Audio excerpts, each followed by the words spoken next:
Okay. We are doing the second installment of Whitney Webb's 3 or 4 part series called Too Big to Jail, Government by Blackmail, Jeffrey Epstein, Trump's Mentor, and the Dark Secrets of the Reagan Era. This was posted July 25th, 2019. And we already did the first installment with a lot of commentary. I'm going to try to just read this straight through, get through the entire series, and then whatever notes I have, I will discuss those. So let's start reading. Jeff Epstein, the billionaire who now sits in the jail on federal charges for the sex trafficking of minors, has continued to draw media scrutiny in the weeks after his arrest on July 6. Part of the reason for this continued media interest is related to Jeff Epstein's alleged relationship to intelligence services and new information about the true extent of sexual blackmail operation Epstein is believed to have run for decades. As Mint Press reported last week, Epstein was able to run this sordid operation for so long precisely because his was only the last incarnation of a much older, more extensive operation that began in the 1950s and perhaps even earlier. Starting first with mob-linked liquor baron Louis Rosenthal and later with Roy Cohn, Rosenthal's protege and future mentor to Donald Trump, Epstein is just one of the many sexual blackmail operations involving children that are all tied to the same network, which includes elements of organized crime, powerful Washington politicians, lobbyists, and fixers, and clear links to intelligence as well as the FBI. This report, part 2 of this series, titled The Jeff Epstein Scandal Too Big to Fail, will delve into Cohen's close ties to the Reagan administration, which was also closely tied to the same organized crime network led by the infamous mob figure Meyer Lansky, which was discussed in part 1. Of particular importance is the Iran-Contra Network, a group of Reagan officials, associates who played the key roles in the Iran-Contra scandal. Though it has remained relatively unknown for years, many key figures in the same network and several fronts for the CIA that were involved in funneling money to the Central American Contra paramilitaries were also trafficking minors for their sexual exploitation and use in sexual blackmail rings. Several of these rings made headlines at one point or another over the years, from the Call Boy ring run by Washington lobbyist Craig Spence to Franklin child sex and murder ring run by Republican operative Larry King, Lawrence E. King, to the scandal that enveloped the Catholic charity Covenant House in the late 1980s. Yet, as this report will show, all of these rings and more were connected to the same network that involved key figures linked to the Reagan White House and linked to Roy Cohn, revealing the true scope of the sordid sexual blackmail operations and sex rings that involved the trafficking of children within the U.S. and even in Central America for their exploitation by dangerous and powerful pedophiles in the United States. Appalling for both the villainous abuse of children itself and chilling implications of government by blackmail, the tangled web of unsavory alliances casts a lurid light on the political history of the United States from the Prohibition era right up to the present day and the age of Trump. The fact made increasingly clear as more and more information comes to light in relation to the Jeff Epstein case. Section: Roy could fix anyone in the city. Since Donald Trump burst onto the political scene in 2015, the legacy of his mentor Roy Cohn, as well as Cohn's influence on his most famous protege, have begun to garner renewed media attention. Many of the profiles on Cohn following Trump's rise have focused solely on certain shadowy aspects of Cohn's history, particularly his association with major figures in New York organized crime, his corrupt dealings, and his eventual disbarment. Some of these portrayals even went so far as to label Cohn as politically impotent. While Cohn was known to deal with a sizable amount of sleaze in his career, such depictions of the man failed to note that he had created an influence machine of unrivaled power that included some of the most prominent people in media and politics, as well as a cadre of celebrities. I will post a link to another video I did. I might redo it because I now have an actual mic.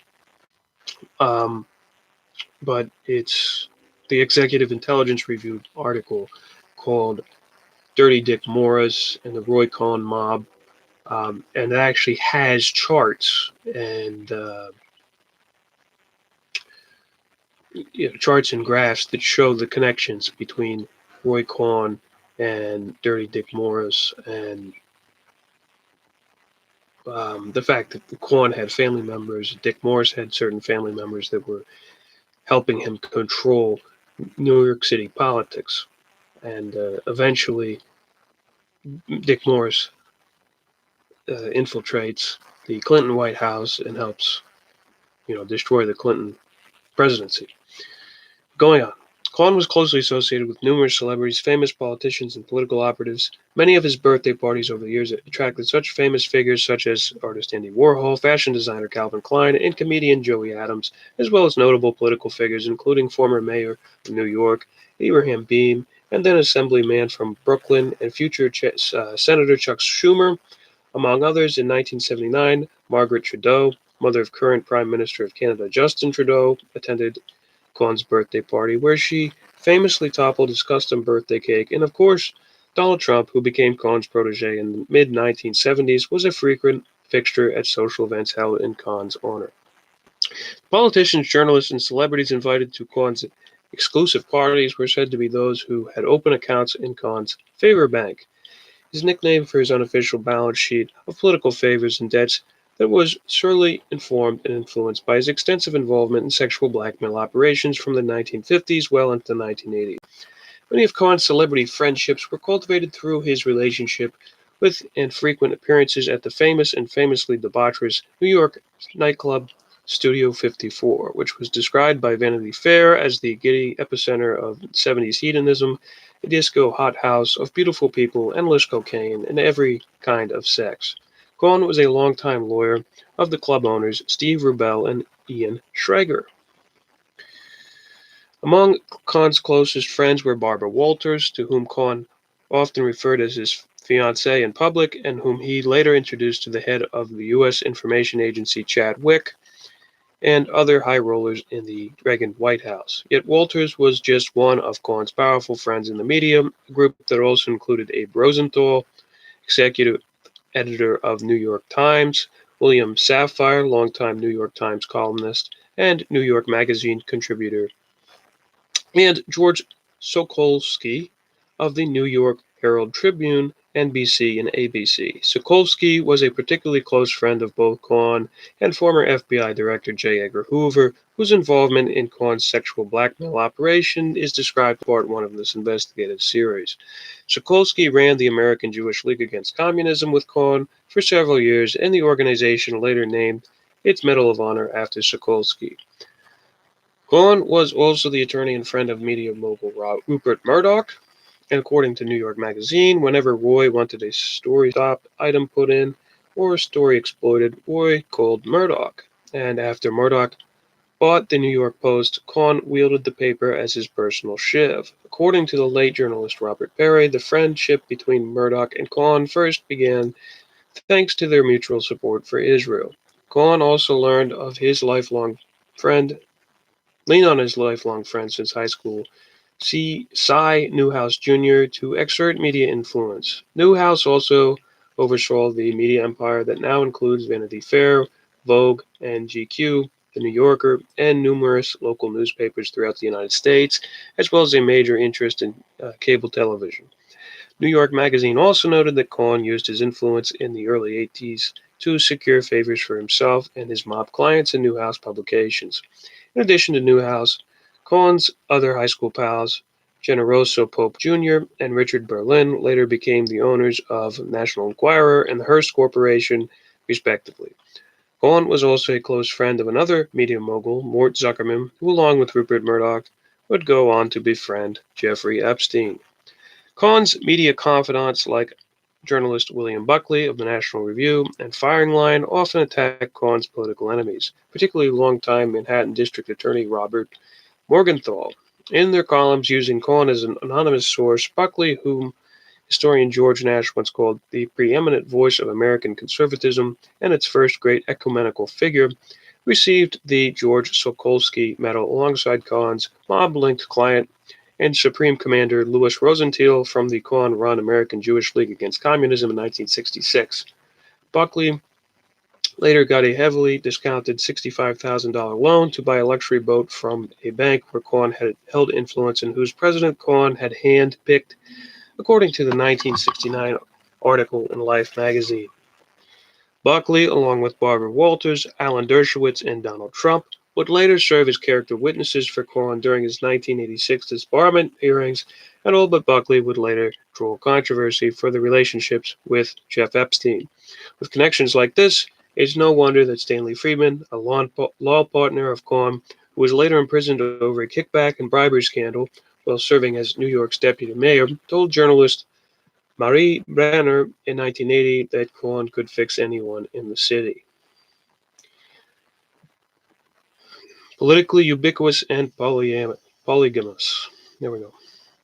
Roy Cohen's favor bank and his unique position as a liaison between the criminal underworld, the rich and famous, and top media influences made him a force to be reckoned with. Yet it was his political connections to leadership figures in both the Republican and Democratic parties and his close relationship to longtime FBI Director J. Edgar Hoover, among other figures, that made him and his dark secret untouchable. For much of his life, through most of his political influence was forged in 1950s, Cohen became even more powerful with the rise of Ronald Reagan.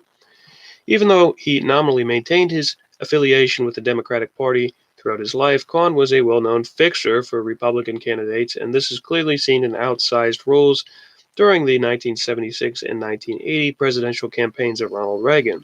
It was during the latter that Cohen would meet another of his proteges, Roger Stone, whom he infamously instructed to leave a hefty bribe tucked in a suitcase at the doorstep of the Liberal Party's headquarters during the 1980 campaign. During this campaign, Cohen would also meet Paul Manafort, an associate of Stone and later Trump's 2016 campaign manager, and introduce both to Donald Trump. Cohen's law partner Tom Bolin was also an influential force in the Reagan campaign and later chaired Reagan's transition team in 1980. Reagan then named Bolin, whom he considered a friend, a director of the Overseas Private Investment Corporation, the government's development finance institution, and he was also the New York finance co-chairman in the Reagan campaign in both 1980 and 1984.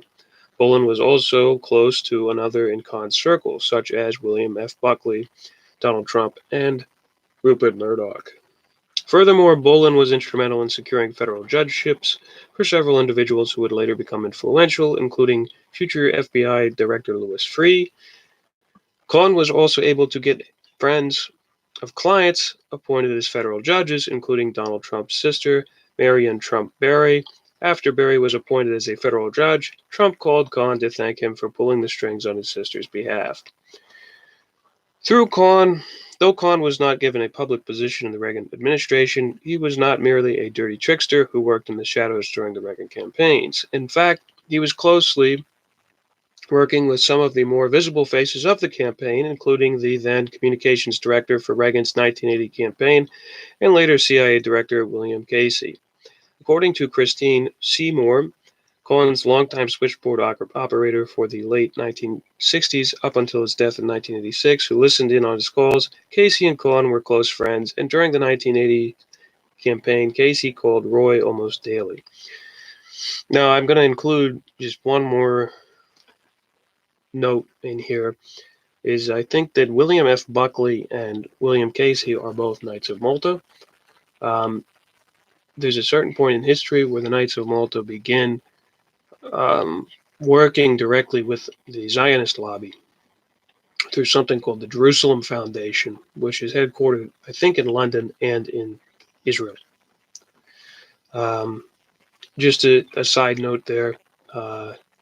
But the Iran-Contra was pretty much completely run by Knights of Malta. If you look at somebody like Alexander Haig, William Casey, and then there were several arms traffickers that were caught with Knights of Malta passports that were part of Iran-Contra, using it as a diplomatic immunity excuse, which didn't actually work.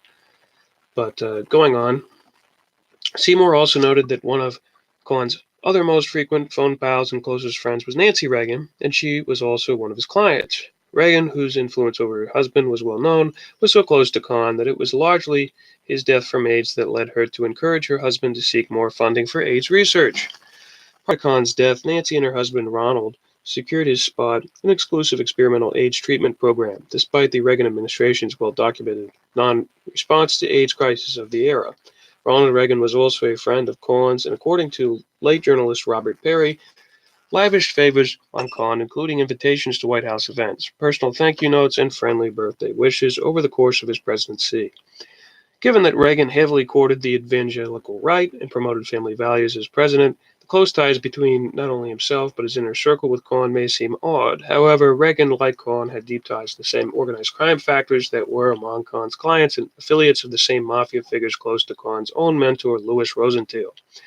Not unlike Reagan's own mentor, Lew Wasserman had close mob ties. Wasserman, the longtime president of FCA and well-known Hollywood mogul, is known for not only making Reagan's film and television career, but also supporting his successful push to become president of the Screen Actors Guild, which later launched Reagan's political career. In addition, MCA was a major financer of Reagan's successful gubernatorial bid in 1966, and not long after Reagan became president, his administration controversially shut down a massive Justice Department probe into MCA's ties to organized crime.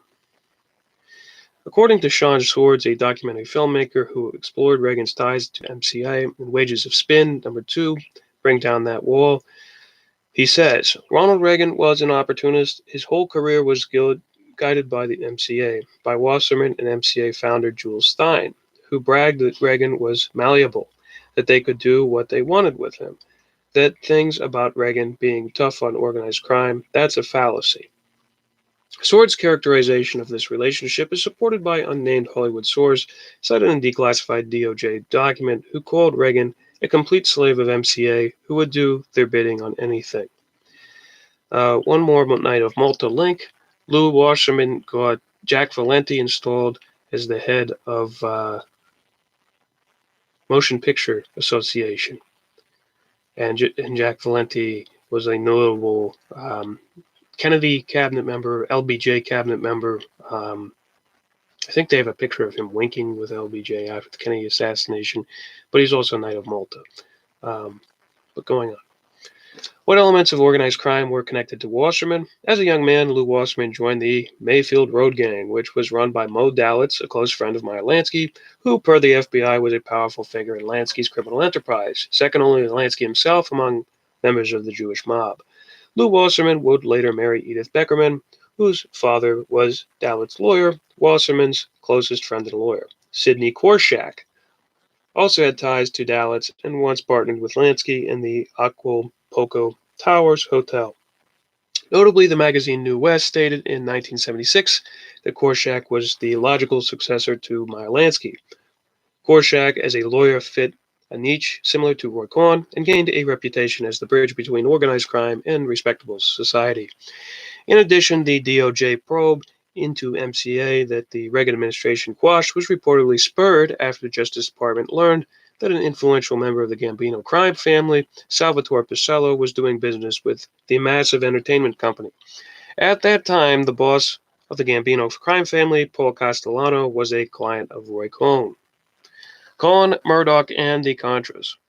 Through Cohn's influence in the Reagan administration and his friendship with the Reagan family and their inner circle has been acknowledged, less well known is how Cohn aided the CIA's covert propaganda efforts that were part of the larger scandal known as Iran-Contra.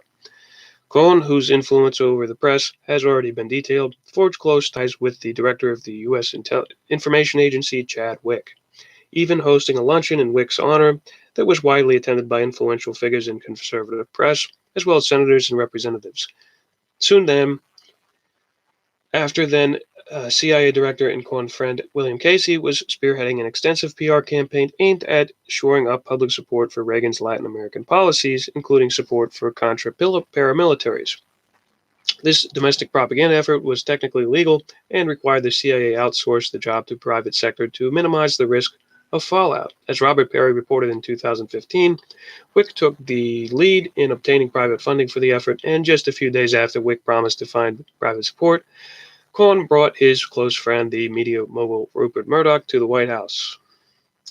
Perry later noted that after this meeting, documents released during the Iran-Contra scandal of 1987 and later from the Reagan Library indicate that Murdoch was soon viewed as a source for the private funding for the propaganda campaign. After that initial meeting, Murdoch became the top media ally of the Casey-directed propaganda effort and also became increasingly close to the Reagan White House.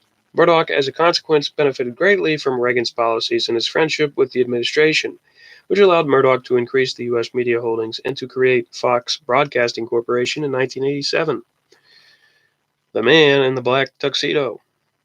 Roy Cohn was not the only one close to Reagan administration who was simultaneously running sexual blackmail operations that abused and exploited children. In fact, there were other several figures, all of whom shared direct connections with CIA Director William Casey and other close friends and confidants of Cohn. One of these individuals was Robert Keith Gray, the former chairman and CEO of powerful Washington-based public relations firm Hill and Knowlton, which 60 Minutes once called an unelected shadow government due to its influence in the Capitol. According to Washington Post, Gray himself was one of the most sought-after lobbyists in Washington, and a Post reporter once called him a kind of legend in this town, the man in the black tuxedo with snow-white hair and a smile like a diamond. Yet Gray was much more than a powerful PR executive. Gray, who had previously been a close advisor to both Dwight D. Eisenhower and Richard Nixon, was a very successful Republican fundraiser who collects money in six-figure globs. According to a 1974 report in Washingtonian, he first came into close contact with what would become Ronald Reagan's inner circle during Reagan's unsuccessful 1976 presidential campaign and later a deputy director of communications during Reagan's campaign in 1980. The latter position would see him work directly under William Casey, who later became CIA director. Gray would go on to chair Reagan's inauguration committee and afterwards would return to the PR business, taking on several clients, including Saudi arms dealer implicated in Iran-Contra, Adnan Khashoggi, and hedge fund manager Mark Rich, a mega group member. Both Khashoggi and Rich will be discussed more in detail in Part 3 on this report, particularly Rich, who was an asset of Israeli intelligence outfit Mossad, and whose later criminal pardon by Clinton was largely orchestrated by members of the mega group like Michael Steinhardt and Israeli politician Edward Barak. The connection between Gray and Casey is particularly telling, as it would later be revealed by former Nebraska State Senator turned investigator John DeCamp that Gray was a specialist in homosexual blackmail operations for the CIA and was reported to have collaborated with Roy Cohn in those activities. Cohn and Gray were likely to have known each other as well, as during Reagan's 1980 presidential campaign, Casey, then Gray's boss, was calling Roy Cohn every day, according to Cohn's former switchboard operator Christine Seymour. Gray was a known associate of CIA agent and naval intelligence officer Edwin Wilson, having served in the 1970s on the board of Consultants International, an organization that Wilson had founded and that the CIA used as a front company. Though Gray attempted to distance himself from Wilson after the latter was caught illegally selling weapons to Libya in 1983, a Navy review of Wilson's intelligence career, unearthed by journalist Peter Moss, stated that Gray described Wilson as a man of unqualified trust and that Gray and Wilson had been in professional contact 2 or 3 times a month as early as 1963. Though Wilson's main specialty was front companies used to covertly ship and smuggle goods on behalf of U.S. intelligence, he also ran sexual blackmail operations for the CIA, particularly around the time of the Watergate scandal, according to former partner and fellow agent at the CIA, Frank Turpel. Turpel later told author and investigative journalist Jim Hoogan. He said this: historically, one of Wilson's agency jobs was to subvert members of both houses of Congress by any means necessary. Certain people could be easily coerced by living out their sexual fantasy in the flesh. A remembrance of these occasions was permanently recorded via selected cameras. The technicians in charge of the filming were TSD, Technical Services Division of the CIA. The unwitting stars advanced in their political careers, some of whom may still be in office. According to Turpel, Wilson ran his operations out of the Georgia Town Club, owned by lobbyist and Korean intelligence asset Tongsun Park. According to the Washington Post, Park set up the club on behalf of the Korean Central Intelligence Agency as a primary means in a legal effort to influence U.S. politicians and officials. The president of Georgetown Club at the time of Wilson's alleged activities at the site was Robert Keith Gray. DeCamp later reported that Wilson's activities were a spin-off of the same sexual blackmail operation in which Cohn became involved during the McCarthy era with Louis Rosenthal and J. Edgar Hoover. Father Ritter and his favored youths. The operation allegedly ran by Gray and Wilson was not the only sexual blackmail operation connected to Cohen's network of influential American politicians of the era. Another pedophile network that was connected to close associate of former President George H.W. Bush in early 1990s was run as an affiliate of the Catholic charity Covenant House, which was founded and run by Father Bruce Ritter. In 1968, Ritter asked his superior Cardinal Francis Spellman of the Archdiocese of New York for permission to take homeless teenagers, boys and girls, into his home in Manhattan. As was noted in Part 1 of this series, Spellman was accused of pedophilia and ordained known pedophiles while serving as the highest-ranking Catholic priest in the United States. Spellman was a close associate, client, and friend of Roy Cohn, as well as of his former law partner Tom Bolin. And Spellman was alleged to have been seen at least one of Cohen's blackmail parties. In addition, Spellman's nephew, Ned Spellman, worked for Roy Cohn, according to Life magazine. Ritter, like Spellman and other priests who served under Spellman, was eventually accused of having sexual relationships with many of the underage boys he had taken in, and of spending Covenant House funds on lavish gifts and payments to vulnerable teenagers he exploited. One of Ritter's victims, Daryl Basile, wrote an open letter to him a year after the priest preying on teenage boys was exposed by the press. He says, "You were wrong for inflicting your desires on a 14-year-old. I know that someday you will stand before one of the judges, all of us. And at that time, there will be no more denial, just the truth." Notably, when Ritter's activity at Covenant House were exposed in 1989 by the New York Post, Charles M. Seenut, the Post reporter who wrote the story, would later state that the secular powers more than the Archdiocese of Franciscans protected him, that is, Ritter. Sennett's report was attacked viciously by columnists in other New York media outlets, powerful politicians, including then Governor of New York, Mario Cuomo, as well as by Cardinal Spellman's successor, Cardinal John O'Connor. The likely reason these secular powers came to the aid of embattled Ritter, who was never charged for having sexual relationships with minors and was merely forced to resign from his post, is that Covenant House and Ritter himself were deeply tied to Robert Macaulay, Bush Sr., that is George H.W. Bush's roommate at Yale, and a longtime friend of the Bush family. Macaulay was described by the New York Times as instrumental to Covenant House fundraising after he joined its board in 1985, and brought in several other wealthy or well-connected people, including former government officials and investment bankers. Macaulay's organization, the AmeriCares Foundation, which was later accused of funneling money to the Contras in Central America, was one of the main sources of funding for Covenant House. One of the members of AmeriCare's advisory board was William E. Simon, former U.S. Secretary of Treasury under Nixon and Ford administrations, who also ran the Nicaraguan Freedom Fund, which sent aid to the Contras. AmeriCares was also known to work directly with U.S. intelligence. As the Hartford Courant noted in 1991, knowledgeable former federal officials, many with backgrounds in intelligence work, helped AmeriCares maneuver in delicate international political environments. Furthermore, Ritter was known to have visited Macaulay's Connecticut estate and served as vice president of AmeriCares until he resigned from Covenant House.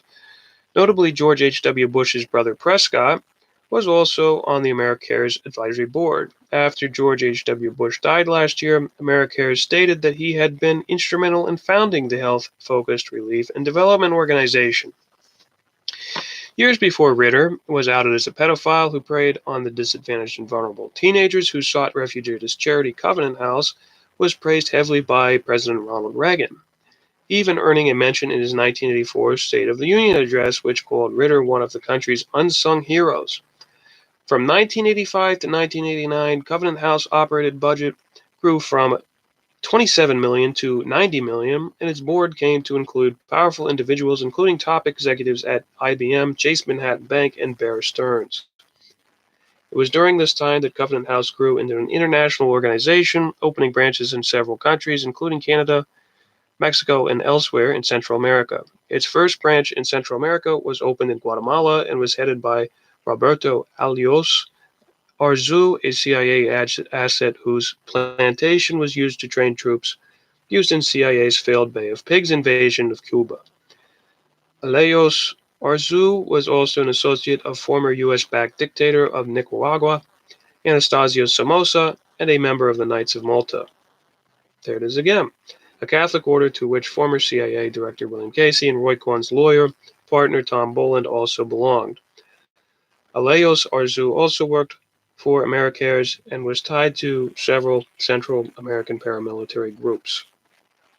Now, I believe also there's Americares might not be it, but there was a case filed against a similar kind of operation running out of Haiti, I believe, that involved the Knights of Malta and some of these Catholic charities.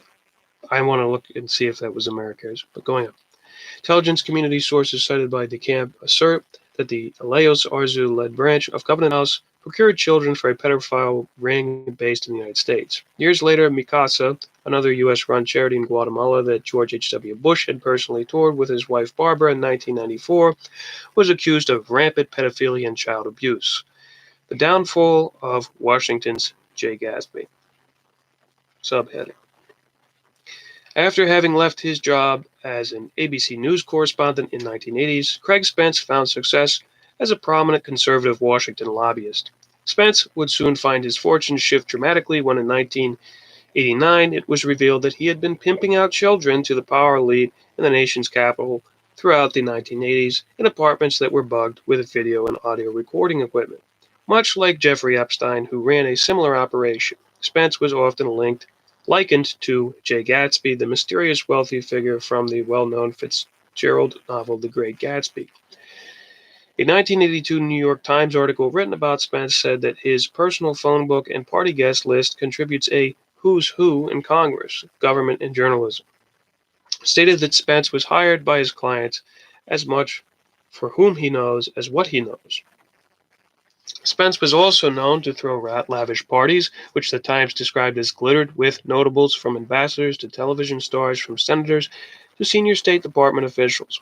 Roy Cohn, William Casey, and Roy Cohn's journalist friend, William Safire, were just some of the attendees at Spence's festivities. According to Mr. Spence, the Times article continues, Richard Nixon is a friend. So is former Attorney General under Nixon John Mitchell. CBS journalist Eric Sevareid is termed an old dear friend. Senator John Glenn is a good friend, and Peter Ustinov, British actor and journalist, is an old friend. Notably, Ustinov wrote for the European newspaper, soon after it was founded in 1990 by Israeli Mossad agent Robert Maxwell, the father of Epstein's alleged Madame Ghislaine Maxwell, who is also a Mossad agent. It was revealed just 7 years after the Times published its doting profile on Spence that his glittery parties for key officials of the Reagan and Bush administrations, media stars, and top military officers had been bugged in order to compromise guests. According to the explosive report published by the Washington Times, Spence was likened to homosexual prostitution ring, whose clients included government officials, locally based U.S. military officers, businessmen, lawyers, bankers, congressional aides, media representatives, and other professionals. Spence also offered cocaine to his guests as a means of acquiring blackmail. According to this report, Spence's home was bugged and had a secret two-way mirror, and he attempted to ensnare visitors into compromising sexual encounters that he could then use as leverage. One man who spoke to the Washington Times said that Spence sent a limousine to his home, which took him to a party where several young men tried to become friendly with him. According to DeCamp, Spence was known to offer young children for sex to attendees at his blackmail parties, along with illegal drugs like cocaine. Several other sources, including a Reagan White House official and Air Force sergeant who had attended Spence's parties, confirmed that Spence's house was filled with recording equipment, which he regularly used to spy on and record guests, and his house also included the two-way mirror that he used for eavesdropping. The report also documented Spence's connections to U.S. intelligence, particularly the CIA. According to the Washington Times report, Spence often boasted that he was working for the CIA, and on one occasion he said he was going to disappear for a while because he had an important CIA assignment. He was also quite paranoid about his alleged work for the agency, as he expressed concern that the CIA might double-cross him and kill him instead, then make it look like a suicide. Not long after Washington Times reported on his activities was published, Spence was found dead, Boston Ritz-Carlton, and his death was quickly ruled a suicide. The Washington Times report also offers a clue as to what Spence may have done for the CIA, as it cites sources that claimed that Spence had spoken of smuggling cocaine in the U.S. from El Salvador, an operation that he claimed had involved U.S. military personnel. Given the timing of these comments from Spence, Spence's powerful connections and CIA's involvement in the exchange of cocaine for weapons, the Iran-Contra scandal, his comments may have been much more than just boasts intended to impress his party guests. So I want to say one thing about the Washington Times. There's a famous article that's mentioned even in here called Homosexual Prostitution Inquiry Ensnares VIP with Reagan and Bush. And it's the front page of the article, and you can see it's the Washington Times and all of that. There's an interesting thing about the Washington Times is that it was run by the Sun Myung Moon cult, which believes that this Chinese guy is Jesus Christ come back. And these are prominent figures in the Council for National Policy, which was behind Trump, is the Sun Myung Moon cult. But other people involved in the Washington Times were these individuals involved with Frank Wisner from the Georgetown set within the CIA that was running Operation Mockingbird. And then also this Belgian, the head of Belgian intelligence at one time, or high up in Belgian intelligence, and a representative of the royal family, a count named Arnold de Borgrove. And you can actually see online out there, he has a crossfire interview with Webster Tarpley, and Webster Tarpley actually points out all of these things, which this guy, de Borgrove, tries to deny by attacking Tarpley. But if you actually look at his history, he is all of these things. He's a count. He is an intelligence official for the Belgian royal family, et cetera, et cetera. So, but the Washington Times, even though it seems like it's attacking these Republican networks, I think what it was a controlled release, because it's completely scrubbed of these foreign influences, including Anglo-Dutch monarchy, British intelligence, whatever you want to call it, and Mossad.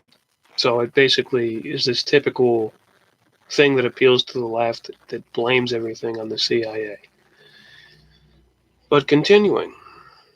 One of the most critical parts of scandals surrounding Spence, however, was the fact that he had been able to enter the White House late at night during the George H.W. Bush administration with young men whom the Washington Times described as call boys. Spence later stated that his contacts within the White House, which allowed him and his call boys access, were top-level officials, and he specifically singled out George H.W. Bush's then National Security Advisor Donald Gregg. Gregg had worked for the CIA since 1951 before he resigned in 1982 to become National Security Advisor to Bush, who was then Vice President.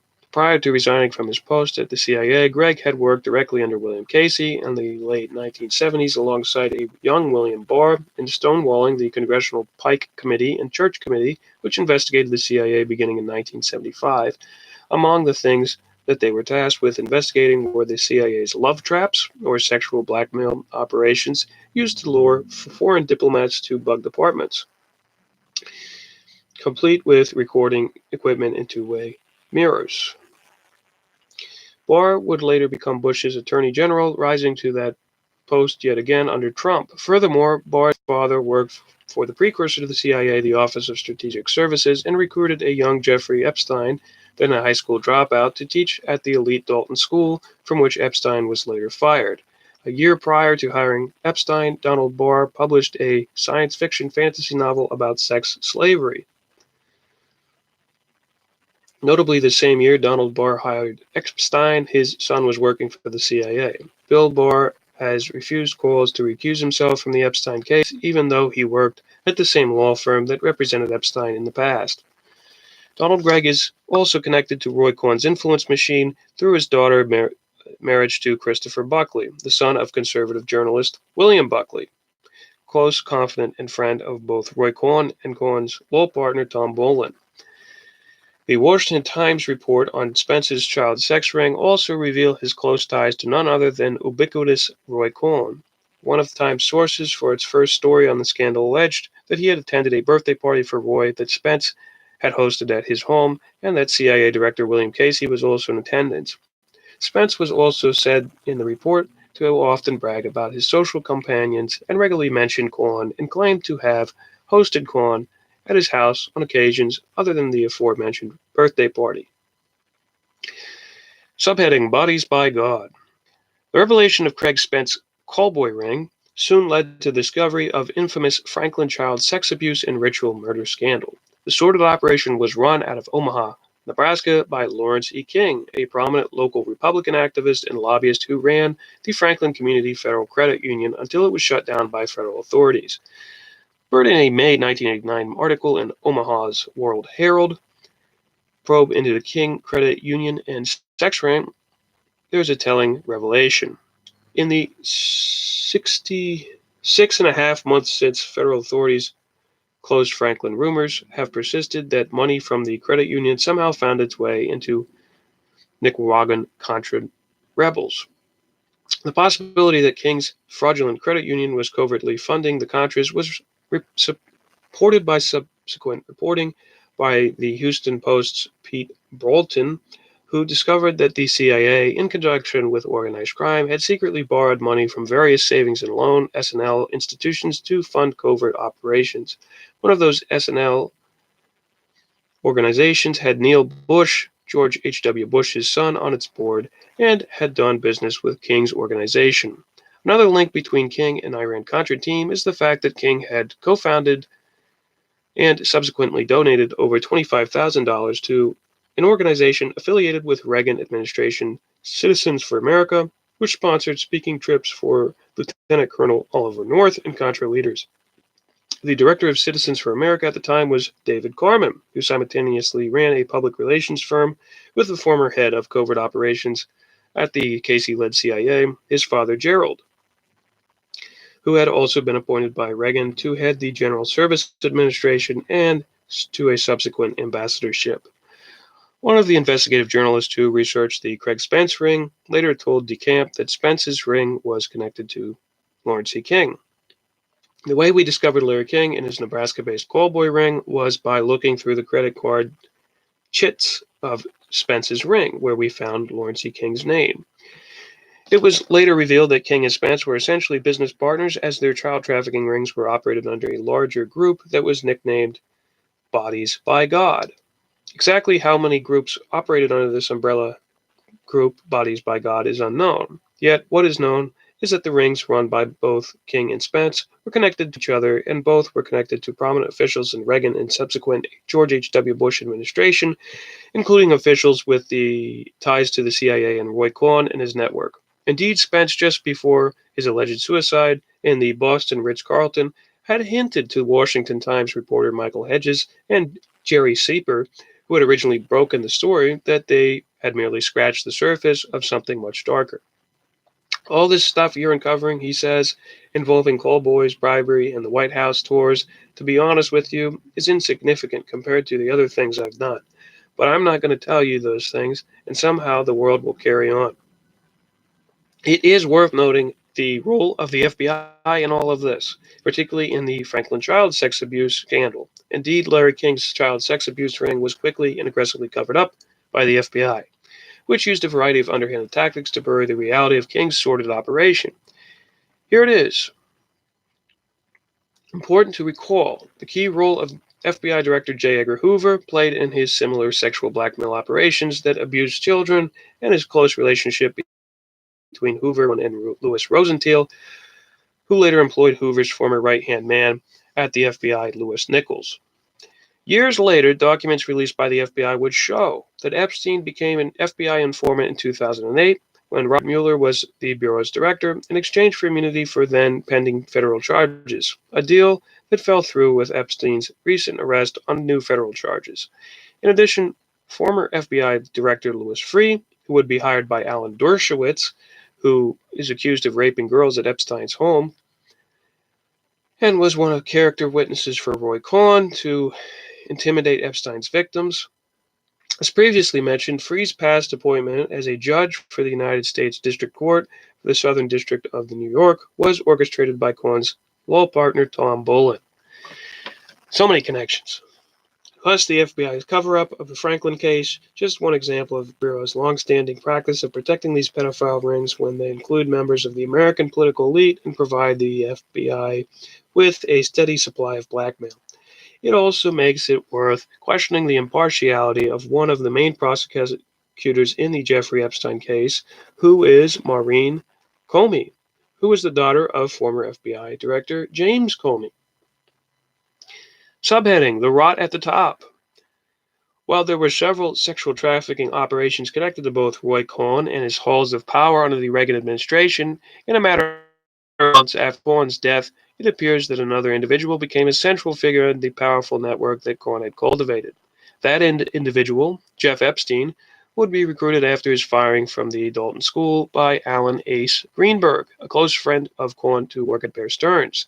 After leaving Bear Stearns and working as an alleged financial bounty hunter for clients that are said to have included the Iran-Contra linked arms dealer Adnan Khashoggi, Epstein would later come in contact with Leslie Wexner, a billionaire close to Meyer Lansky-linked Bronfman family, who himself was tied to members of organized crime syndicates once represented by Cohn, and that would be the Genovese LaRocca crime family through Walsh Trucking and Bartolo Corporation.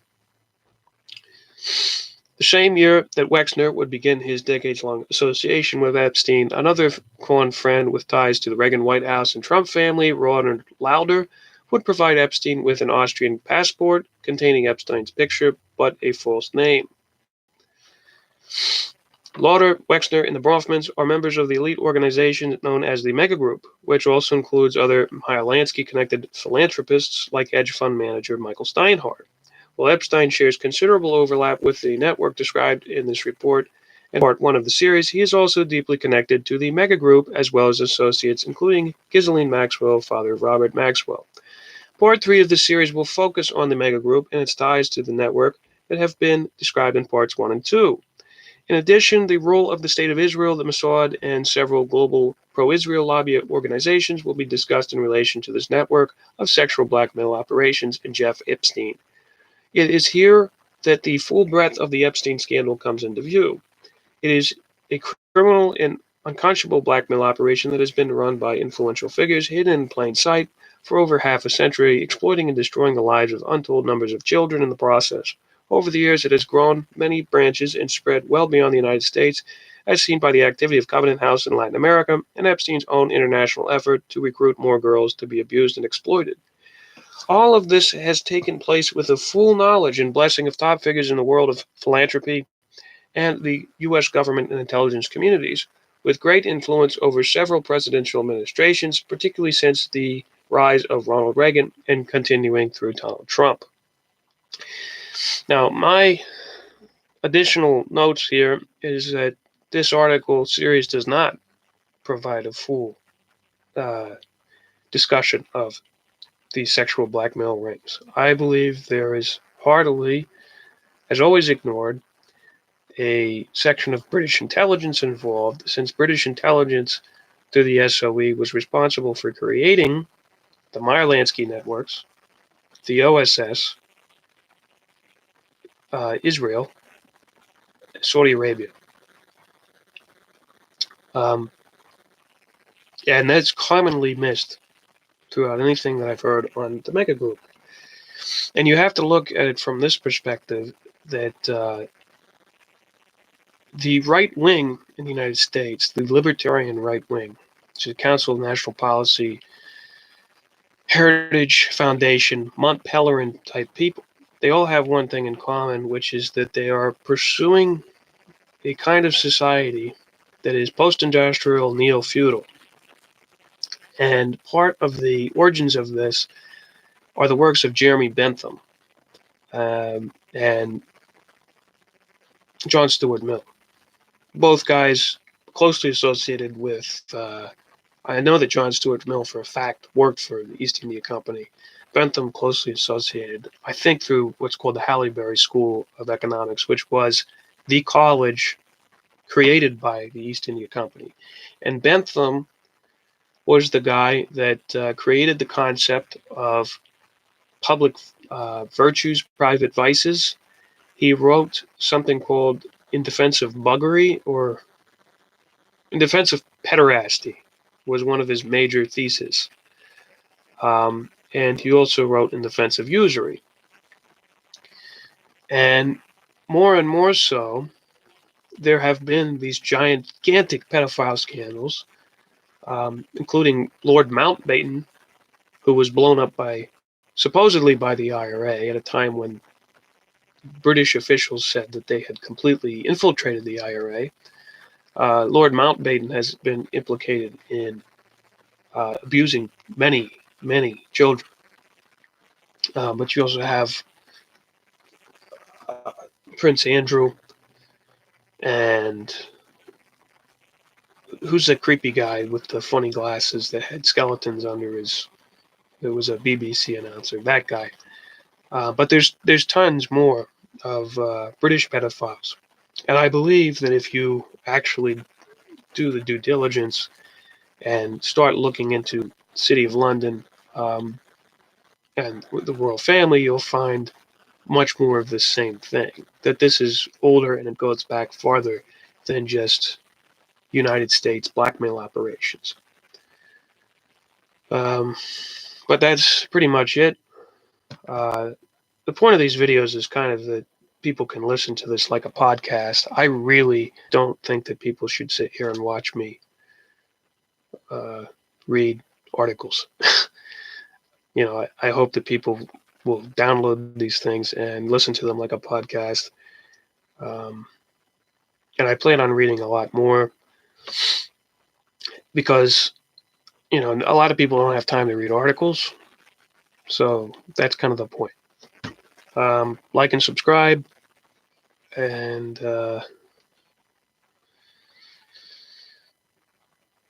just post this somewhere, social media, this channel, and if you want me to read anything, I'll do it. I'll make a show out of it. Just post it in the comments. All right, have a good night. So long. Bye-bye. End stream button.